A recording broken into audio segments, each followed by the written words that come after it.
guys, and welcome to a chit chat about autism. Surprise.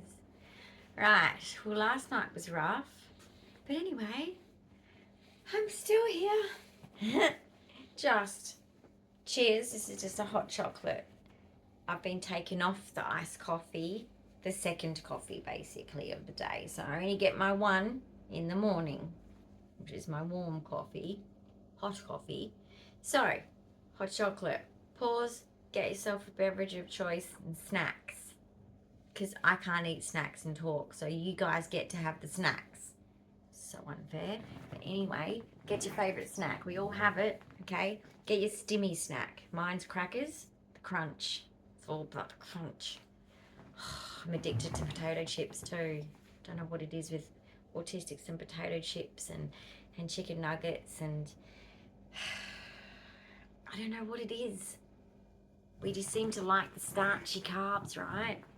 So it's a pattern. Have you seen it? I have.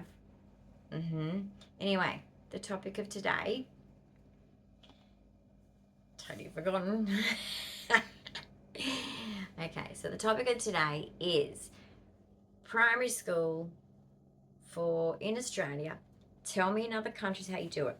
In Australia, when you finish primary school before you go to high school, which is our primary school starts at 5 years old, as in official education starts at 5 years old and finishes at 17 years old. And so primary school in that mix is from 5 years old to 12 years old.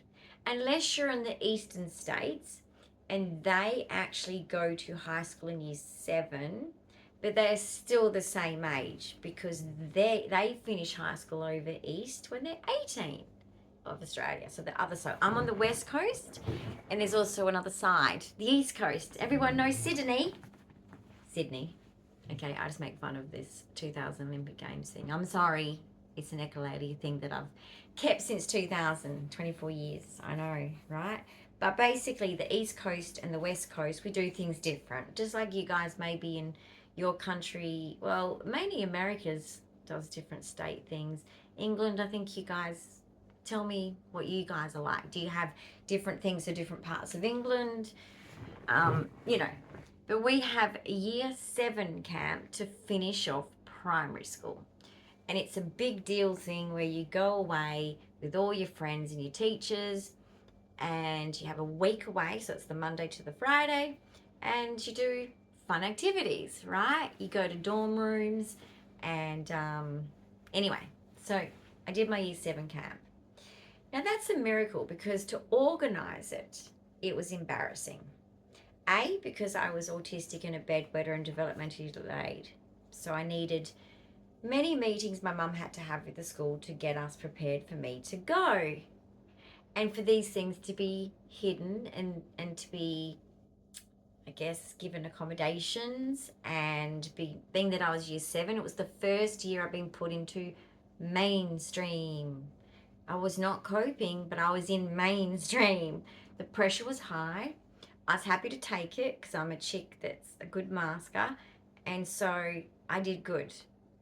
But it was a traumatic year, even though I wouldn't go back and change it because, like I've always said, even though you're autistic, you must always push to be the best autistic self you can be.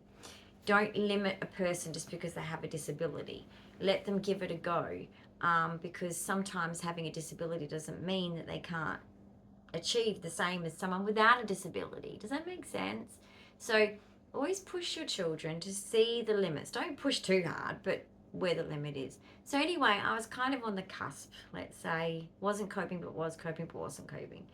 So anyway, there was many meetings with my mum and the year 7 teachers, different ones that normally in those days you'd have like a head teacher that kind of was the head teacher of like the upper primary school, for example. And so she would talk to her.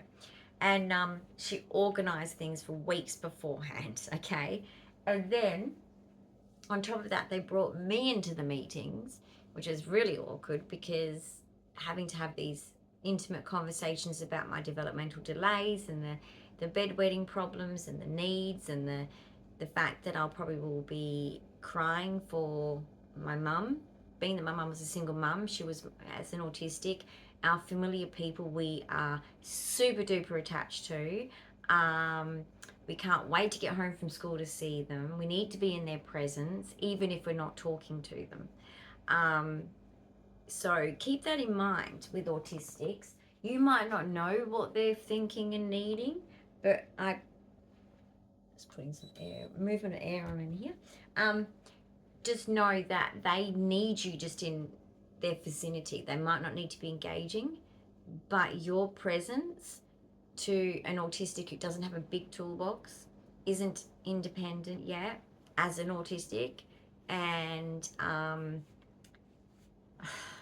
like with my autism being under 22Q, and 22Q we put under guardianship straight away at 18, which is for our own good. That is necessary, that is the recommendations, and I totally don't disagree with it. I absolutely agree with it. There's another video that will really point out why. So basically that needs to happen. So there was many meetings which I knew for other kids wasn't going on, so I already felt here I am just trying to get through this first year of being in mainstream, and it was tough. But I liked my teacher, and she was doing one of my special interests, which was politics. And I thank my pa kettle for the politics addiction. But anyway, that's a talk for another day too. But basically, we have meetings with me, and then we get ready for camp. I thought, yep, I'm fine. I've got my friends, right? So, first night, I'm in tears. I'm like beside myself. I'm in this different environment. It smells different. It looks different. And everyone else is just doing great. And my anxiety starts going. And I had my first panic attack as an autistic, and I remember it. Now, whether it was my first, it might not have been, but my first memory of a panic attack was at 6 years old when I was being babysat by someone other than family. So they were our neighbours up the street in Sorrento. I remember them, and they had 3 boys, and it was my brother and I left with them when my mum went out. So anyway, my mum would sneak out because of the separation anxiety, because of the fact that I was autistic. And with 22Q, we have fear and anxiety. So we have a lot of issues when our person is removed from us. And if we're not with someone else, like if I was with my grandparents, if I was with my certain uncles and aunties, I would have been different. But this wasn't family, right? So naturally, I reacted. And I remember standing in a hallway, and my tummy's turned, and I went all dizzy, and I was just standing in the middle of this hallway going, oh, my mum's just gone, because that's what the lady had told me when I said, where's my mum, where's my mum, where's my mum? And anyway, she did her best to comfort me, but nothing could comfort me. So my mum had to come back, and because she didn't even get out the door enough to, well, obviously in the car and go, because she didn't have mobile phones, and she didn't get far enough. And obviously, I don't know, maybe she came back because I screamed. I was a screamer, okay? As a little girl with a really squeaky voice that my grandfather used to make fun of me about, I was a screamer. If I was scared, and 22Q fear is a thing that's built in, I would scream like bloody murder, okay? So she would have heard me, and yeah, I come from jumping on the bed with the other kids having a ball to absolute panic attack, and that's the first one I remember. So anyway, the first night of camp, same thing happened. Now, of course, I went internal because I'm older. I had friends around me, and I didn't want to be embarrassed. So I shut down. And then I started to shake and sob, and the teacher got me on the phone to my mum. We went to a different room, and I got to speak to my mum, and she got to sort of, I guess, calm me down, I guess, and say whatever mums say. I don't remember exact words except for, you'll be okay. You just need to, have some dinner, because I wasn't eating. It started happening. It was, for me, ever since I was a child, and I still have it now. Transitioning from day to night is not my best time. not my best time. I'm always a bit antsy. Like I have to do something to transition from day to night.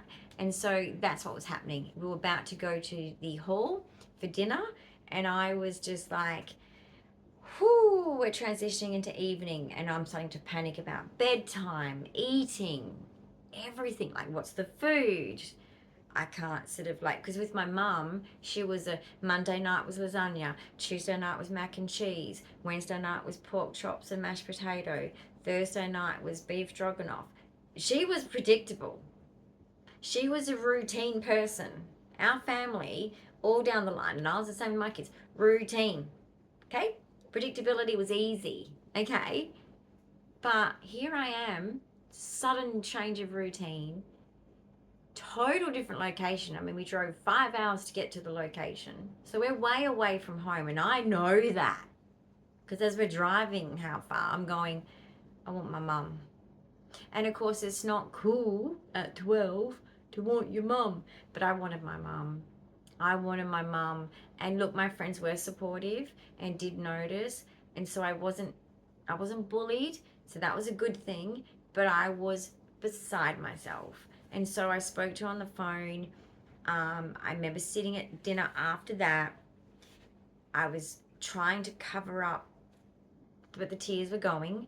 And teachers are keeping an eye on me naturally, which I noticed, which made it somewhat comforting, but at the same time somewhat embarrassing, because it's like, I know what they know, and I felt embarrassed because I knew I was different. I knew I was just having these problems, right? And no other kid was. So here I am eating dinner and I'm feeling sick. I'm anxious. I'm feeling sick. I'm like, I just want to, at that point, I wanted to go home to my mum. I wanted to go home to my mum. And so anyway, I settled down for a few nights and did really well, right? Got into the groove of it. My ADHD came out to the point where I was getting into trouble for doing gymnastics in my bed and being brought out to the hall and to sit in the middle of the hall on a chair in front of all the teachers while they were having their nightly chat, because I was waking everyone, or keeping everyone awake in the dorm, and then I was taken back later because I was doing gymnastics on my bed. So I was really settling in and being a kid and doing kid things, but I was very immature. I was developmentally delayed. So anyway, I get through camp and I manage it, but I still had many nights like that too. I had good nights, bad nights, but lucky there wasn't many nights. We go home. Now on the way home, I'm starting to get emotional, right? And unfortunately, my mum is not the kind of mum to, I don't know, like,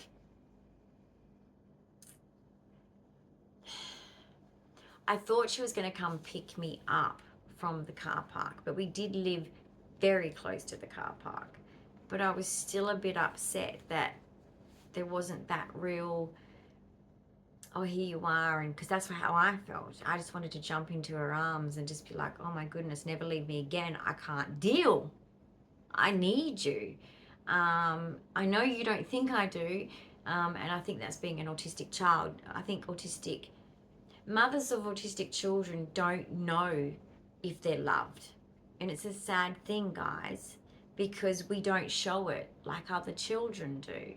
We're not as cuddly all the time. On our terms, yes, I was. I'd jump into mum's lap, jump into all family members' laps on my terms when I was connecting with that person in that moment for whatever reason, you know. And so it wasn't as often as other kids. So it was hard to tell for some of these, like even I remember my auntie, when I had one time when I was just really anxious and I'm underneath the chair, like it was a rocking chair, and I'm underneath it, and I was that tiny because I'm literally 3 to 4 years old, that I'm underneath it, and she bends right down and she's, you know, crouching down, and she's like, she kept chatting until I came out. Very clever. I don't know what she knows that I don't know, but she seemed to be able to get through to me and bring me out. But she used to be like oh, like I can't seem to get her to talk to me. And that was only because with this particular auntie, because my uncle was in the Air Force, there were gaps in time of seeing them. And when I have gaps in time with familiar people, they feel unfamiliar, and then they've got to feel familiar again. And it's just, and anyway, so people would feel that. And you can just imagine it, guys. If you've got like a nephew or a niece, or you're a mum of a daughter or a son, you don't have that connection. That's what happens with an autistic child. And it's very hard for that connection to happen. And that's the problem, the misconception that the attachment is there. It's just that the autistic doesn't show it in the way that these adults expect the child to show it. Therefore, they don't believe it's there, but it's there. So I need to jump into her arms. But anyway, we get home, and I straight away grab my yellow blankie, which is the blanket I was born with. It was this big yellow blanket with ribbon seam all around it, like a satin thing all around it. And it was my security blanket, basically. So I was glad to be back with that, and in my chair in the lounge room. And I was so happy that Mum was just in the house, right? Mum was cooking dinner. It was so great to be home. I'd really realized how much like I needed my familiarity. Now, I didn't have the words for all of this. I didn't have the sophistication for all of this. I'm like, what would I have been? Barely 12 years old, maybe, I guess. So it's like, I'm really young, and mentally really young too. And if you actually look at photos of me when I'm 12, I don't look 12. I probably look 8. So the failure to thrive is a physical thing too. So what happened was my mum and my stepdad were going out to dinner on that night that I got home. Now, my mum doesn't tell me when she goes out because of my separation anxiety problems, because of my 22q and my anxiety problems. She chose a bad night to go out because within an hour or two of me being home, she was going out, and same thing happened. I freaked out. I was beside myself. I was begging her. And of course, all she's seeing is this difficult child. Why is this child trying to control my life? But me, I'm just an autistic going, I can't deal with all these changes. I can't deal with all of these, because everything in my life, every time it did change like that, and it wasn't the first time I had many, many changes, but it was just, my mum was good at when there was that ability to control the routine. She did control the routine. The routine was really nice and familiar. But unfortunately, her method of, well, you have to get used to change, it didn't work for me. But she was unaware of autism, and the combination of that doesn't work for autistics, even adult autistics. I still struggle with change now. I could go on a lovely holiday overseas and it's positive change, but it doesn't matter. It'll be stressful, it'll be hard, it'll set off my anxiety, and I'll have to dig into my toolbox and deal, right? It doesn't have to be negative stress. It can be positive stress and positive change or negative change. It doesn't matter what it is. To an autistic, it's trauma. And that's why a lot of us autistics say we've had a lot of trauma, because some of it might not be intended, but some of it really is traumatizing. Like, it's like leaving a baby who's not ready to be separated from their mum, right? There's a developmental thing there that they're not ready for. And when you've got children who are developmentally delayed, that's what happens. And accommodations now parents do make, because there's more knowledge, there's more information, there's more books, there's more on the internet. We didn't have all that in my day. I'm talking about the 80s, guys, the 80s, okay? No such thing was available, right? And every kid's normal, just hyperactive is what I was called all through school. She's just hyperactive. She's just very, very fidgety, which is just stimmy, very, very, like, moving around all the time, swinging in a chair, can't sit still, hyperactivity. Now they call it ADHD. So I just wanted to share that because, you know, if you're a parent out there and you think that your child isn't reliant on you because they don't verbalize much with you or they don't seem to connect with you, yet you leave the room or you leave them with someone, kind of ask about the behavioral change, because that might be a way of knowing how much that child really appreciates and needs that presence of you being in that house or in the same room. Some kids might be needing you in the same room, they might be needing you in the same house. That's it, that's all they might want. They're not going to engage with you the same way. It doesn't mean they don't love their parent. It doesn't mean that they're not connected to their parent. They are watching everything. Trust me, as an autistic nonverbal, our only communication is not just us being read physically, right? And us pointing and trying to use some kind of way of communicating. It is also the other way, right? We're watching everyone's body language, trying to work it all out. What's going on? Mum's heading towards the front door. You know, that kind of thing. Like, we are also trying to work out what's going on. Sometimes I would overreact, like that example. If I saw Mum thinking she's going out, I'd start getting a bit, I'd maybe just break into tears or something. And she'd be like, what's wrong with you? And it's like, I didn't have the words to say, well, I thought you were about to go out. I didn't have the sophistication, right? To say, well, I thought you were going out. I thought you was going to leave me again, because you do it without telling me. That's the thing you shouldn't do. That's what she used to do. She thought it was easier for me to just leave, right? And just be gone. No. Because when I eventually find out, because an autistic is a detective, right? We go walking around like a dog on a scent trail, and we find that person. And when we don't find that person, we explode. Okay? Especially if it's our person. And when I say our person, I am so sorry to the burden that the mothers do feel. I know that mothers or fathers, or mothers and fathers who have an autistic child that's reliant on them, but you've got to understand, to that autistic, you are heir to them. They need you, just like a baby needs care. Same thing. So please keep that in mind. Don't punish an autistic for these needs. Developmentally, they are always doing their best. And that's why they're different to neurotypical kids who aren't doing that. They're not badly behaved. They are struggling. They have anxiety. And with my syndrome, I've got added in there fear. So it's very easy for me to have experienced that as a child, to be triggered in me, because it was already there. So I wanted to share this story. So let me know if you went to camp or camps, or whether you cope with them. I know that I avoided them after that. I used to get out of sleepovers like you would not believe. The excuses that I would try was so difficult, because my mum would always just be like, yeah, sure, you know, and I'd be like, To me, that was a nightmare. I remember being, I had a really bossy friend, and she managed to get me to sleep over by literally ringing my mum and asking her directly, rather than me being able to go no.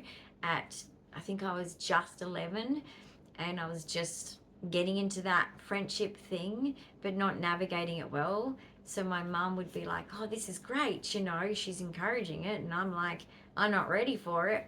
So I got to this girl's place. I was there for half an hour playing a board game. Then we went to eat dinner, and I'm sitting at the dinner table, and I remember just being dizzy and going, whoa. And I just looked at, and they looked at me, because they obviously knew something was wrong. And they said, you okay? And I said, I want to go home. And that was it. They rang my mum. She picked me up. She's like, why did you bother going? I was like, you know, I didn't know what to say. So I went home, and I tell you what, I'll never forget that. And so I avoided those situations because I couldn't cope with it. I was not able to. Luckily, I had like cousins I could have sleepovers with, and I had a large family. I was very well socialized. I have a very big family, and we all used to get together very well. Most people don't.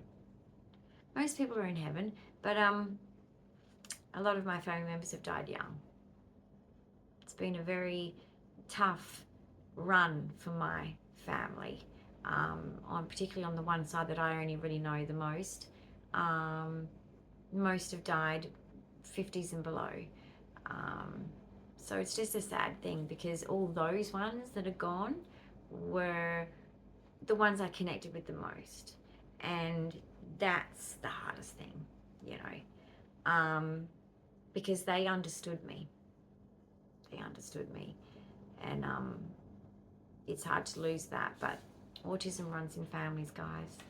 So anyway, I thought I would share anxiety, autism, school camps, maybe some insight for some parents on maybe what their autistic child is going through that they cannot tell you, and they can only maybe tell you when they're a lot older and describe it and explain it when they're given, you know, when they learn how to express it, when they learn toolbox things to be able to cope without you, then they will. So keep working on it. Keep working on it, because they might, and they're doing their best.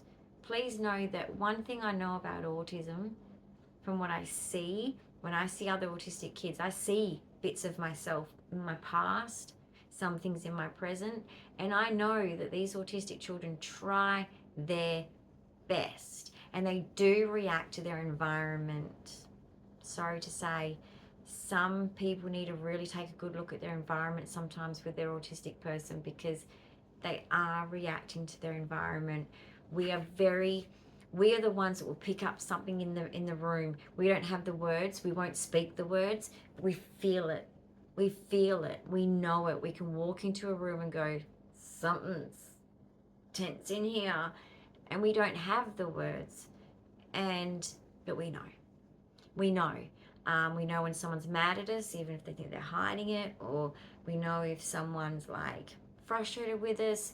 We feel guilt for that. We can't even express that. It's really, really hard. But I also know that for some parents, it is hard if you're not supported in raising an autistic child. So I want to honor that as well. So please, no guilt here. Some people don't have enough carers working with them to manage certain scenarios. But if you do have supports, know that you're blessed, because most don't. Let's be honest here. Most don't.